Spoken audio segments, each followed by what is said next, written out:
Hello, good morning and welcome everyone. This is the last practical session for the temporomandibular joint histology. I hope you will enjoy. This is a diagrammatic representation starting for the articulation of the temporomandibular joint, showing the mandibular fossa posterior to the articular eminence that articulates with the mandibular condyle. The mandibular condyle is connected to the mandible through the condylar neck. All the articulation, temporomandibular joint, is anterior to the external auditory meatus, which is in the temporal bone.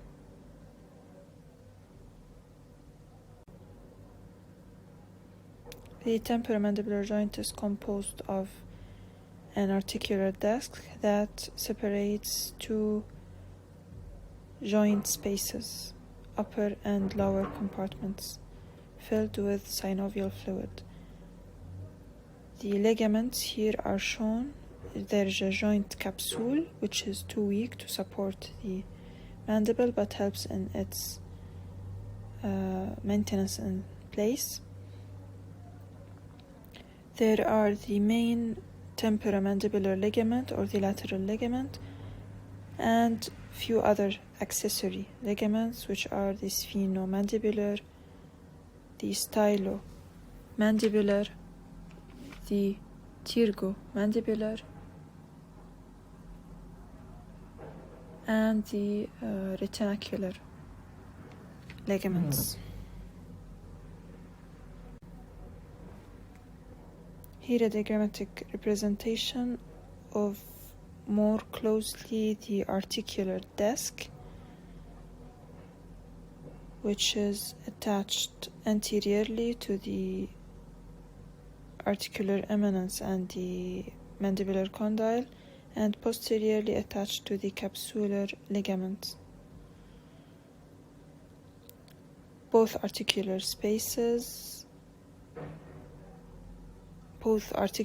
surfaces are layered by a thin fibrous layer.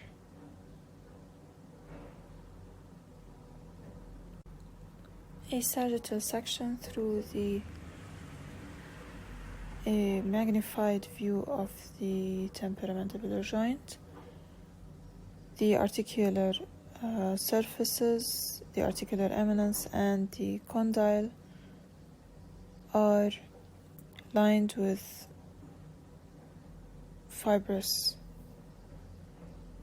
tissue, as well as the articular disc, which is made of dense fibrous tissue, separating synovial cavity into upper and lower spaces. The articular disc is lined internally by a membrane, synovial membrane, which secretes the fluid. Underneath you see the bony tissue, compact bony tissue in the condyle, and the cancellous or spongy in the articular eminence. A histological section of the articular surfaces, the upper and the lower, showing the upper temporal bone lined by fibrocartilage layer, and compact bone in the mandibular fossa with more cancellous bone towards the articular eminence anteriorly. We see the disc of the joint, which is made of dense fibrous connective tissue, attached from the right side posteriorly to the capsule of the disc. We go down to the mandibular condyle, where it is lined also by fibrocartilage,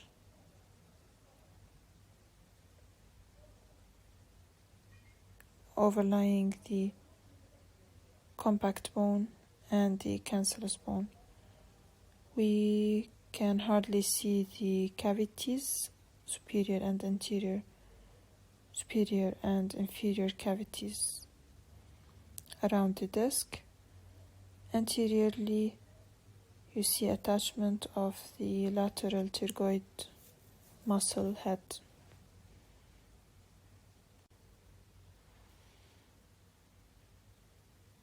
Histological section of the lower compartment of the joint, showing the articular disc, connective tissue, and the articular surface of the condyle made of fibrous tissue. In the adults, this fibrous layer is made of fibroblasts and fibrocytes, collagen, and elastin fibers. Next is the proliferative zone in child, or a cell-rich zone in adults, which is made of undifferentiated cells.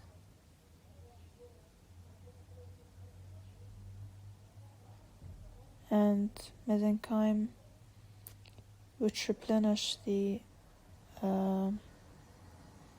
cells in the upper and lower layers.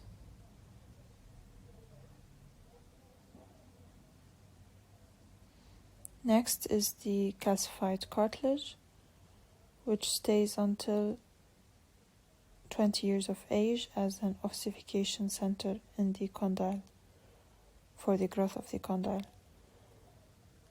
Beneath is the bone, the subarticular bone, which is a thin, compact trabeculae of bone. This is the upper compartment of the joint. Above the articular disc and the cavity, or the TMJ space, we find the fibrous articular surface layer, followed by the proliferative zone, the fibrocartilaginous zone made up of cartilage-like cells, the proliferative zone where we see abundant cells, and the articulous fibrous surface made up of collagen, mostly of collagen type 1 fibers that are parallel on the surface and more vertical or perpendicular in the deeper zone.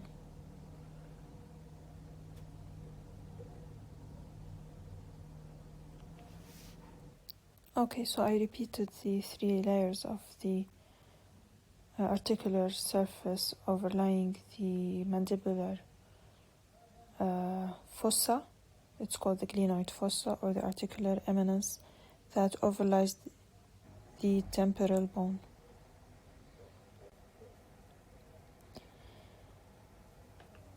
Next, we see in A the head of the condyle bone, B is the articular eminence, C is the mandibular fossa made of compact bone, D is the articular disc region, E is the superior synovial cavity, F the inferior synovial cavity, G is the lateral pterygoid muscle fibers, H is the superior retrodiscal lamina, and I is the inferior retrodiscal lamina, or the retropad of the disc. A magnified view of the intra-articular disc made up of fibers and fibroblast cells with chondrocyte cells. In the adults, it is more like chondrocyte-like cells, while in children we have more flattened fibroblast-like cells. The disc is also made of proteoglycans, 5% of the volume, which absorb the water and resist the compressive loading.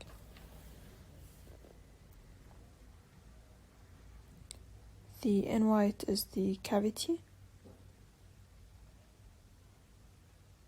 synovial cavity, and beneath is the lower compartment, which is divided into an upper fibrous layer or fibrous covering, also made up of collagen fibers mainly, and fibroblasts, and some elastin fibers. We see the transition zone between the very superior layer here, very superficial layer, the laminal splendid, which is very smooth surface, and the which is made of parallel collagen fibers, and the deeper layer of perpendicular collagen fibers. You see there is a transition zone in between. So irregular fibers are deeper, which come in contact with the dark. Here you see the proliferative zone of cells, darker, and the cartilage, the calcified cartilage layer.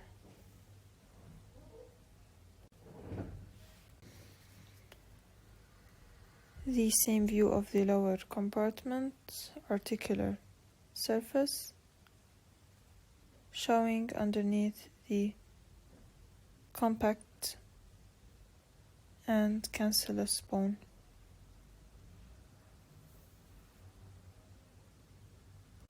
Again, a more magnified view of the parallel collagen fibers in the surface of the fibrous layer, and the perpendicular fibers deeper in the layer.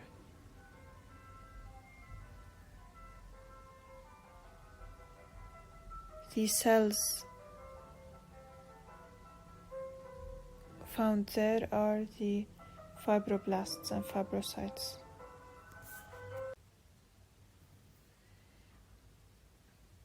Underneath is the cell-rich zone and the fibrocartilaginous zone with more cartilage-like cells.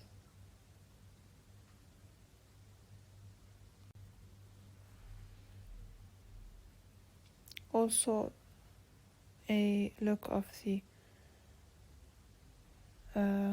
lower compartment of the cavity. D is the the discal tissue, articular disc, and C is the head of the condyle. A magnified look showing the fibrous layer, proliferative cell layer, and hypertrophic chondrocyte layer in the child, with secondary condylar cartilage and the endochondral ossification layer of calcified cartilage. This layer would contain marrow spaces with different osteoclasts to resorb the calcified cartilage,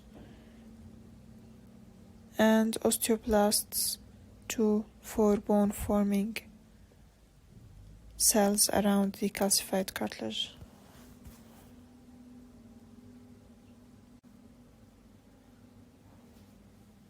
Again, the fibrous layer, proliferative cell layer, where we find more cells in the child TMJ. Then the chondroblast layer. The fibrocartilaginous layer is made mainly of type 2 collagen, all of which underlies or is above the calcified cartilage layer and the bone.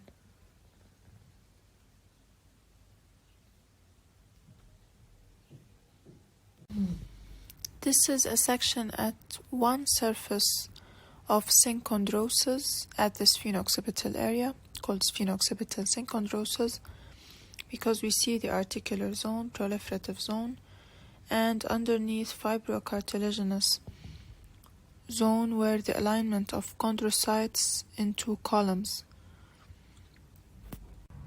aligned in the direction of growth of the cartilage.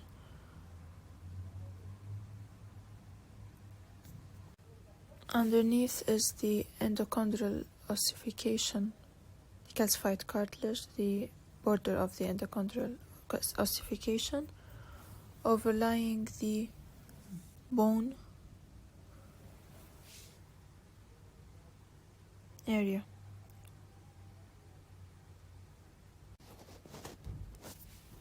Each of these zones, they lie on the side of central region of the cartilage to make up the bone.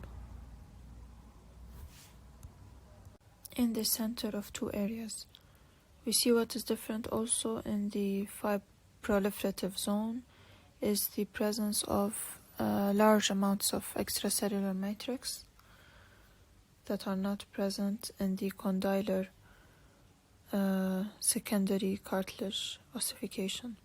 What is different also in the secondary condylar cartilage is the alignment of, there's no columnar alignment of the hypertrophic chondrocytes, and the secondary cartilage is produced in more than one direction, not like here, the alignment in columns, and there's only one direction to the center for the ossification.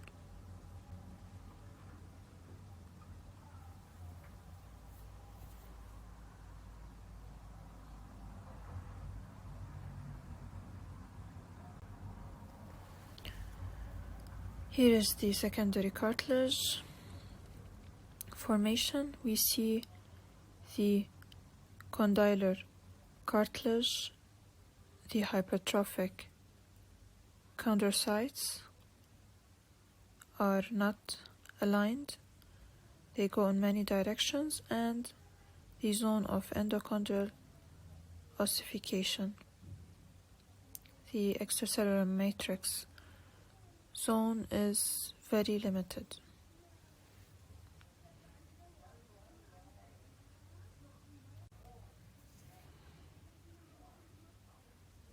Again,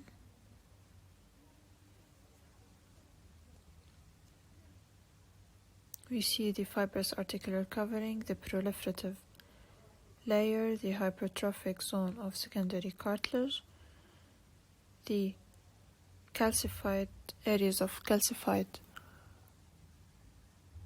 cartilage, the endochondral ossification, overlying areas of bone and marrow spaces.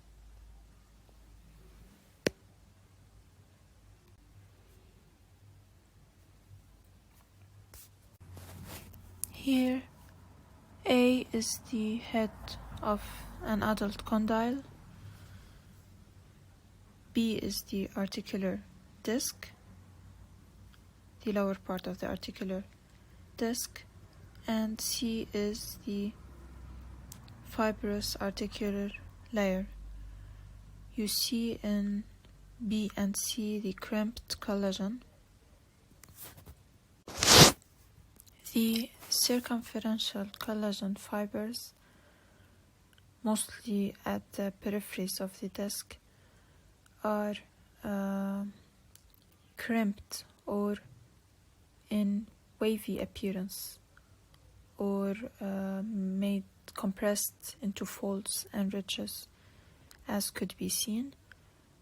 This is mostly in the peripheral discal area, as we said, mostly to adapt for the tensional loads being generated at this site.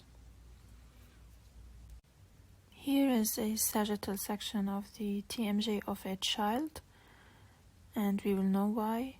Now, A are the collagen fibers at the central portion of the articular disc, which run more regularly aligned in anterior-posterior direction than at the periphery, which is part B. B, the collagen fibers are irregular, running with a transverse as well as superior-inferior direction, giving a more convoluted appearance at the peripheries. C is the large marrow spaces. Here we see lack of a layer of compact bone at the surface of the condyle, showing that this is a condyle of a child. D, part D, is the articular surface of the mandibular fossa. You also see large marrow spaces that is unusually found in the mandibular fossa, and a lack of a layer of compact bone. Next, in this histological section, part 1 is the articular eminence with spaces of cancellous and spongy bone. 2 is the fibrous covering or the fibrous layer. 3 is the intra-articular disc. 4, the lower joint cavity. 5 is the fibrous layer of the mandible. 6 is the cartilaginous layer. The zone of secondary cartilage formation in the child. 7 is the cancellous bone or woven bone areas. In this sagittal section, A is the lower condylar head area. B is the fibrous surface zone. C is the cell-rich zone. D is the fibrocartilaginous zone. E, the calcified cartilage zone in the adult. F is the lower joint cavity, synovial joint space. And G is the intra-articular disc.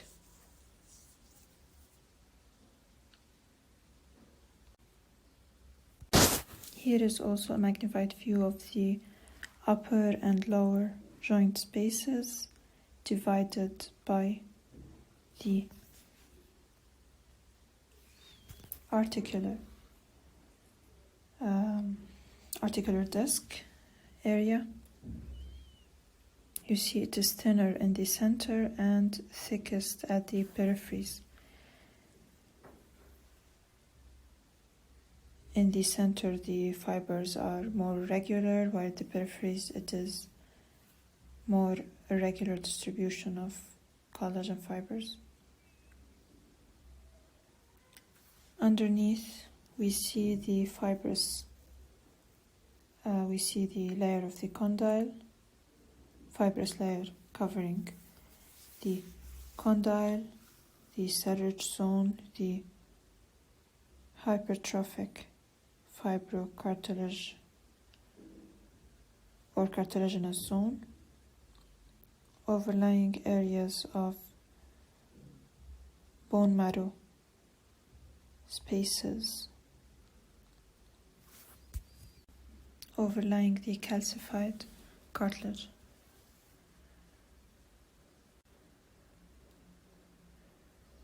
We see in a child articular disc there are more distribution of cells. In a child disc we see more fibroblasts, flattened fibroblasts with cellular processes that allows the passage of nutrients and blood supply from the periphery to the avascular central region of the disc. On the other hand, in a more adult articular disc, we see more of the chondrocyte-like round cells.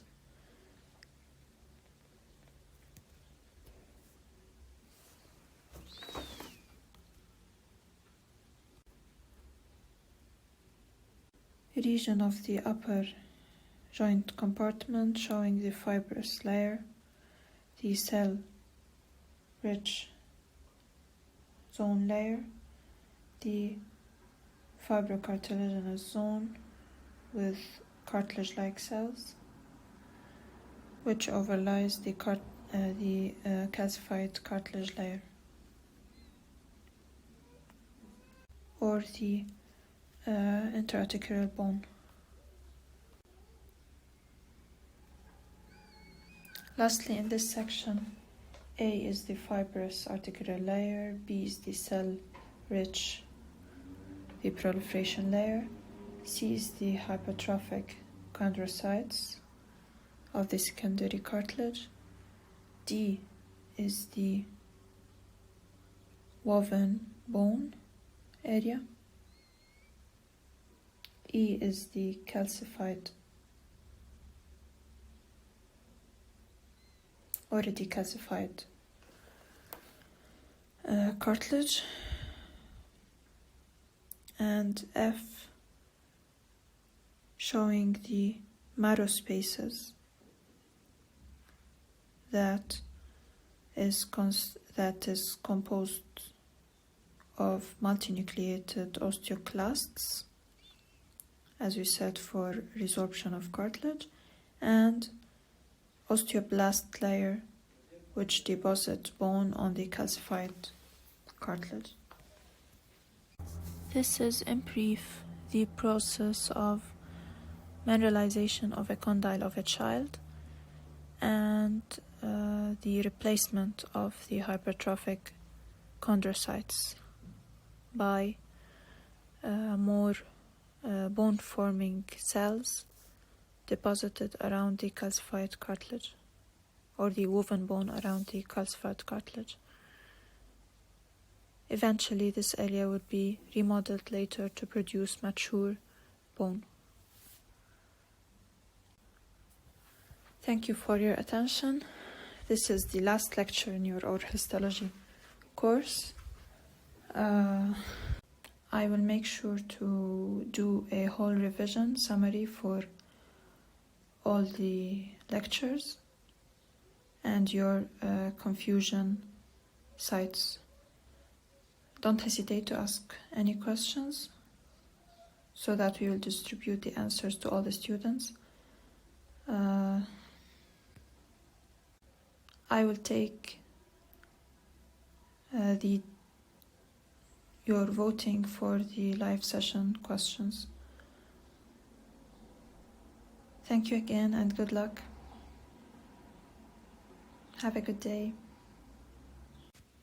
Education is what remains in your heart after you've forgotten everything that you've taken in school. I hope you have consumed and have put a backup in your mind for this oral histology course. The most important is to develop your process of thinking and to learn from your mistakes. Mistakes and hard times are made so that you surpass them and learn from them. So make sure not to stop at problems, but to instead learn from your problems and stand up fastly. Afterwards, wish you a happy end of semester with more organization and self-satisfaction. Happiness and satisfaction and pleasure with all what your eyes see. Goodbye for next time.